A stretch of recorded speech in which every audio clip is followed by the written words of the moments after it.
What's up, family? Welcome to day 9 of 31 Days of Encouragement with me, Clifton Brantley. And hope you saw the video yesterday on day 8. It was very, very short, but it's up. And if it's on YouTube, I just posted it today. So sorry about that. But anyway, it's up. But today I wanna challenge you with something. Okay. So today I'm going to talk about fear, as you probably saw with the description and the thumbnail. But listen, so did you know that termites, like the little ants with the wings, that's what I call them. Did you know that termites cause $5 billion worth of damage a year? 5 billion, that's billion with the B. They cause $5 billion worth of damage each year. The thing about termites is they do most of their damage to your home without you even knowing it. By the time you see a termite, they've usually caused major damage already, right? They are actually called the silent destroyers. The reason they're called the silent destroyers is because of the destruction that they cause. Most of it goes undetected. But just like termites are to your home and they call silent destroyers, there are silent destroyers for your relationship. Okay, I call them the evil twins. What are the evil twins? Fear and pride. Yep, fear and pride. And just like termites, the evil twins do most of their damage in your life and in your relationships undetected.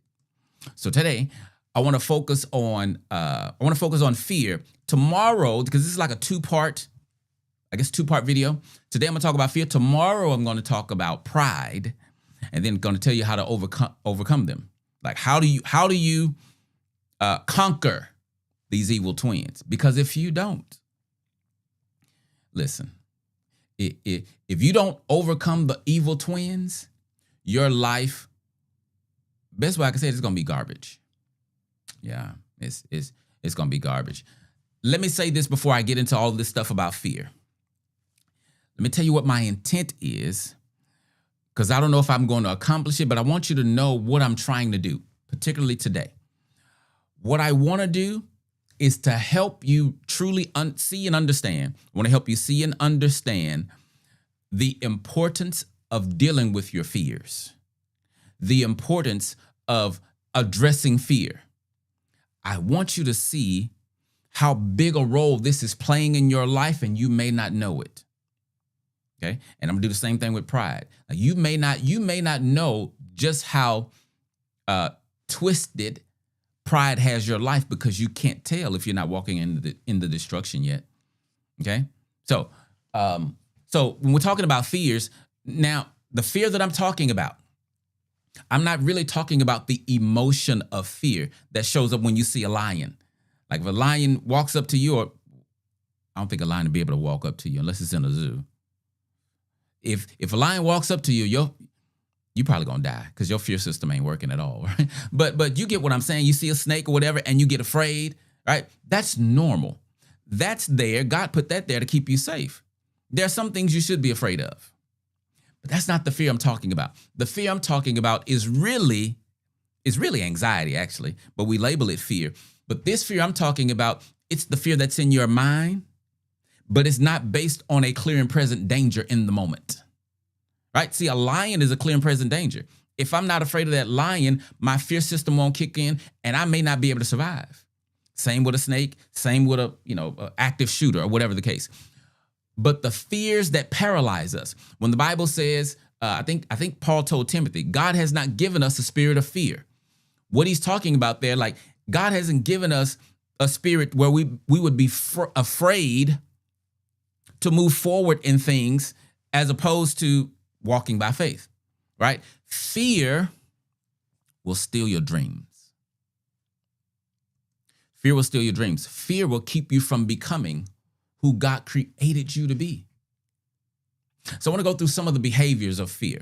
Some of these behaviors I want to go through some of the behaviors that are rooted in fear, because when you hear fear, especially my men, you automatically think, oh, I don't deal with fear. Like, I'm good. I just thought about this. This is not on my list. But if you're an alpha man,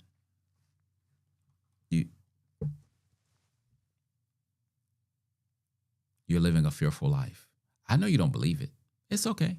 I've been wrong before too, right? But anyway, let me go through these other,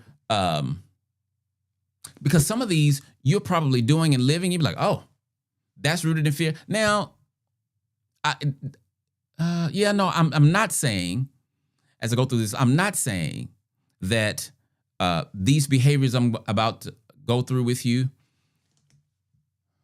I don't think that every single time they show up, it's like fear is always at the root of all of them. I don't know. It may be. Let's go through them and see, because that might not be true. It may be like this first one. It is rooted in fear, period. Anytime this one shows up, fear is at the root. People pleasing. And I'm just going to name these and just tell you how the fear shows up. I'm not going to dwell on them because I have a lot. And I've already dealt with people pleasing anyway. But people pleasing, rooted in fear, right? That's fearful of other people's opinion about you and your life. Walking on eggshells, right?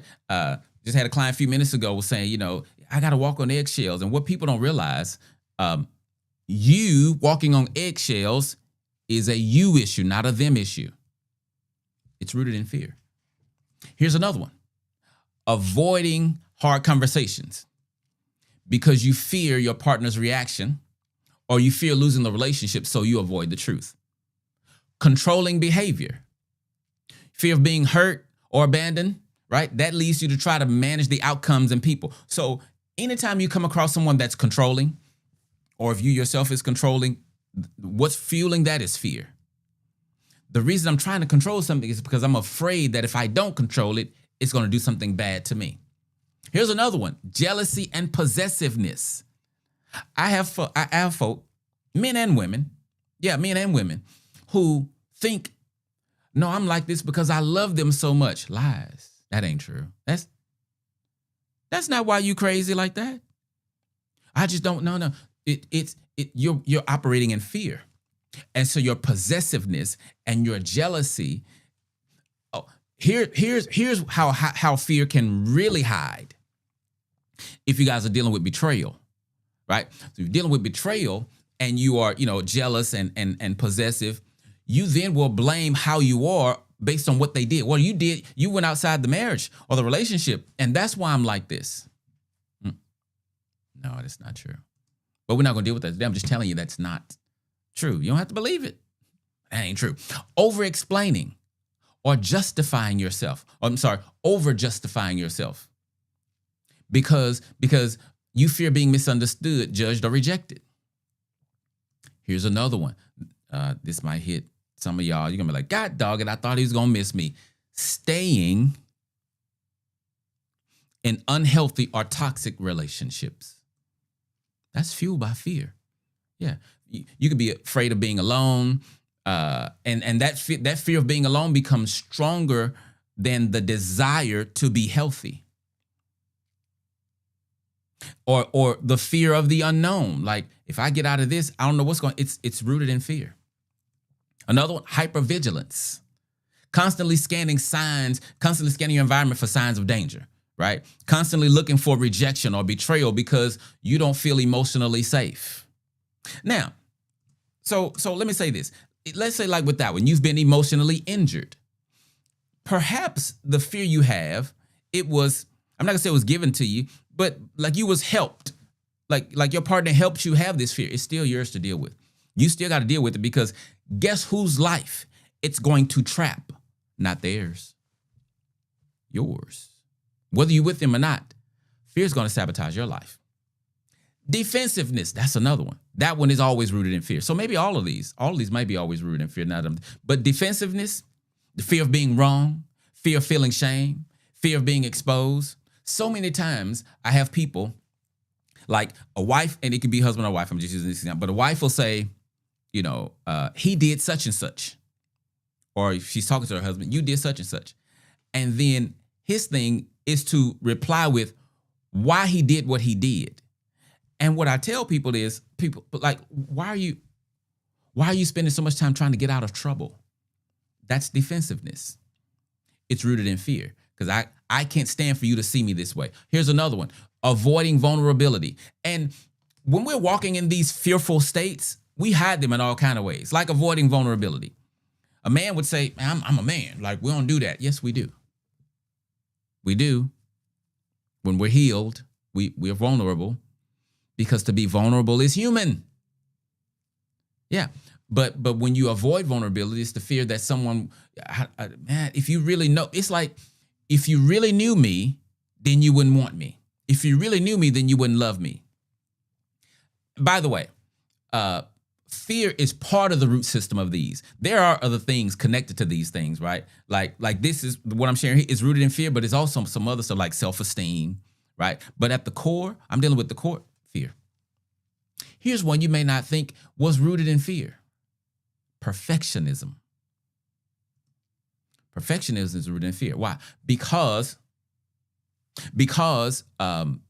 it's fear of criticism, or it's fear of not being good enough, right? So then this drives your performance to be flawless. Because if I'm perfect, then they'll accept me. That's what's behind perfection, but it's rooted in fear. I'm afraid I'm going to be rejected or left, or love is going to be taken away from me. Overworking or overachieving, right? Fear that your worth is tied to your performance. Withdrawing emotionally. Fear of conflict. Fear of getting hurt. The fear of getting hurt leads you guys to be more disconnected, right? Difficulty receiving love or compliments, right? There are people who I guess I'm at a certain level, it's hard for me to receive certain compliments, right? Because I'm still dealing with some fear stuff. Fear tells you you're not worthy. So then you struggle because fear tells you you're not worthy, you struggle then to let love in. Here's another one. Self-sabotage. This is one that I've been struggling with probably a lot this year, right? Self-sabotage can show up as fear of success, fear of responsibility, fear of disappointment, right? These cause you to ruin opportunities sometimes. And when you're dealing with this fear, like fear of success or fear of fear of success, it's like, well, how can you be afraid of being successful? Like for me, it's because, and the reason I'm sharing this with you is so that you don't excuse the fear because of why it's there or how it got in there. Because this fear of success that I've been dealing with, guess how it got in there? Childhood church. Let's say childhood church hurt, although the church wasn't trying to hurt me. But my point is, the way I was raised in church, it's this mindset of this belief of we're supposed to be poor. Like, Christians and riches don't go together. But I know the Bible says something completely different, right? So the fear of success sometimes is there, right? And it causes you to sabotage opportunity. Indecisiveness. The Bible says a double-minded man is unstable in all his ways. Indecisiveness is fueled by fear, right? If I make the wrong choice, I've been there, make the wrong choice, I don't know what to do, so then you become paralyzed. Passive-aggressive behavior. How many of you husbands or wives are passive-aggressive? Rooted in fear. Yeah.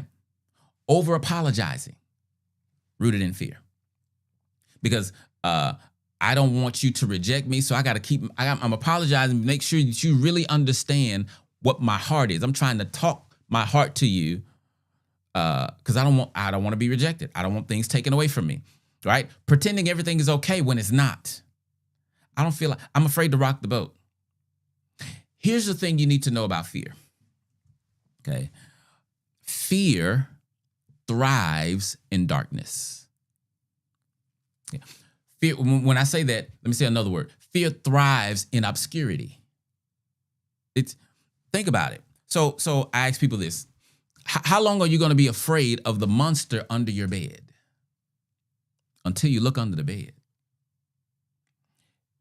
If you never look under the bed, fear is going to whip you like a slave. Why? Because in your mind, there's a monster under the bed. The only way you're going to figure it out is if you shine a light on your fear, meaning, okay, let me look and see. A lot of times we don't address our fears. So we'll have a thought, it becomes fearful, and we just go with it. But if you take the time to examine your examine your fears, a lot of times you'll be like, wait a minute, that's not anything to be afraid of. Just like when you look under the bed, you're like, oh, I was afraid of nothing. Another thing about fear is always about the future. Did you know that? Fear is never about right now. Fear is about the future. Like I was reading in this book one time, like if you're afraid of heights, let's say you stand at the foot of a mountain, you're afraid of heights. Well, let's climb this mountain. You're not afraid of standing in front of the mountain. You're afraid of climbing the mountain. But once you climb the mountain or start climbing the mountain, you're not afraid of climbing the mountain anymore. Now you're afraid of falling. When you get to the top of the mountain, you're not afraid of being up there. You're afraid of falling. Watch this. If you fall, you will not be afraid of falling anymore. You're going to be afraid of landing. It's always about the future. Here's the thing about the future. We've never known it since we've been on the planet. We've never known the future since we've been on the planet. So that means then the fear that's controlling you, I don't say you don't have good evidence for it, but you're making it up because you've never known the future, right? You cannot live a full life if you're living a fearful life. If I'm afraid, then I'm not safe. Here's I wish I had, created you guys a graphic. I didn't. But I like this acronym. Fear is false evidence appearing real. Right? It's just like the monster under the bed. That's false evidence. But it looked like it's real. Speaking of false evidence appearing real, let me tell you about a time when the disciples, when they was overcome by fear. And this is a good picture of how fear looks. So one time the disciples, I'll be real quick. The disciples were in the boat with Jesus, right? But Jesus was asleep. He's at the bottom. And not only was he asleep, it says that the brother was on a pillow. He knocked out, right? But while he's asleep, a storm shows up out of nowhere. And the storm is so bad that they become fearful and they are convinced they're going to die. Now, I don't know if all of them were not fishermen, but some of them were fishermen. And they've been in boats before because that's how they traveled across to different islands or whatever, right? And and so they've been in storms before, but for whatever reason, this storm is so violent. It's really not the violence of the storm, but this storm is so violent. Fear has made them believe they're going to die. How do you know? Because they woke Jesus up in a panic. And what they said was, don't you care that we about to die? Why are you so dramatic? Go ahead. Jesus, wake up. You sleep. Don't you care we about to die? Their fear had convinced them that the end was inevitable. So they go wake Jesus up because he ain't acting like the end is inevitable. He sleep. So after them, watch this. After he calms the wind, he turns and asks them, why are you afraid? Do you still have no faith? In other words, haven't you seen me do enough in your life for you to have faith instead of fear? God is saying the same thing to you as you panic in the midst of your storm, right? Haven't I done enough in your life for you to trust me instead of be afraid? And here's the thing about that storm. It's not in the text, but I believe that the reason the storm was even there was because of a demonic presence. Because if you think about it, you don't speak to winds and waves. They can't hear you. He could have just came off the boat and just did that and calmed everything down, but he spoke. I believe he was speaking to a demonic entity. Here's my point. Whether that is true or not, when a storm show up in your life, it may be a result of the enemy launching an attack from the spiritual world and it's landed on your life, but you got to learn to trust him. Song says, when you wonder if he'll ever fail, just look back through what he's brought you through, and that'll tell you. Yeah, if you ever wonder, am I going to make it through this? Just look back what God has done already, and that'll tell you. You don't have to be afraid if you know, keyword know, you're in God's will. You don't have to be afraid when you're in Christ. You want me to prove it to you? I'm going to tell you. Let me show you. So Joshua 1:9. It says this, this is my command, be strong and courageous. Do not be afraid or discouraged. Why? I'm glad God told him why not to be afraid. For the Lord your God is with you wherever you go. God is saying, hey, I know it looked bad. Don't be afraid. I'm with you. That's what Jesus is telling him in the boat. How are we going to die if I'm with you? Isaiah 41:10. Don't be afraid, for I am with you. Don't be discouraged, for I am your God. I will strengthen you and help you. I'll hold you up with my victorious right hand. At the end of the day, you want to get rid of paralyzing fear, okay? Because I'm telling you, it is going to rob you of your life. You cannot, see, here's what you can't do. You cannot operate in fear and love at the same time. Because when you're operating in fear, here's what's going to happen. It's like it's a domino effect, so to speak. I don't even know if that's a good explanation, but basically when fear shows up, the other twin is always there. Think about it. When I'm afraid, who am I thinking about? Me. So when I'm afraid, the door swings open wide for pride to walk in. Now, that doesn't mean that pride will walk in, but I'm extremely vulnerable to pride walking in. And when pride comes in, that's when real destruction starts to happen. Yeah. So tomorrow we're going to talk about pride. And then I'm going to tell you the answer to the evil twins, because there's another set of twins. I haven't named them yet because I can't think of something opposite of evil that sounds catchy, or I don't know. But I'm going to tell you there's an alternative to these evil twins. And they're the only ones that can destroy or stop fear and pride. These next 2 days, today and tomorrow, are very, very crucial for you, because I'm telling you, if you don't deal with fear and you don't deal with pride, it is impossible for you to avoid unnecessary suffering. It's unnecessary. Some suffering you can't avoid. Some of it is unnecessary. All right. Hope this helped you. Hope it blessed you. If you liked it and it blessed you, share it with somebody else. All right. Like and leave me a comment. Sounds good? All right. Y'all take care. See y'all tomorrow.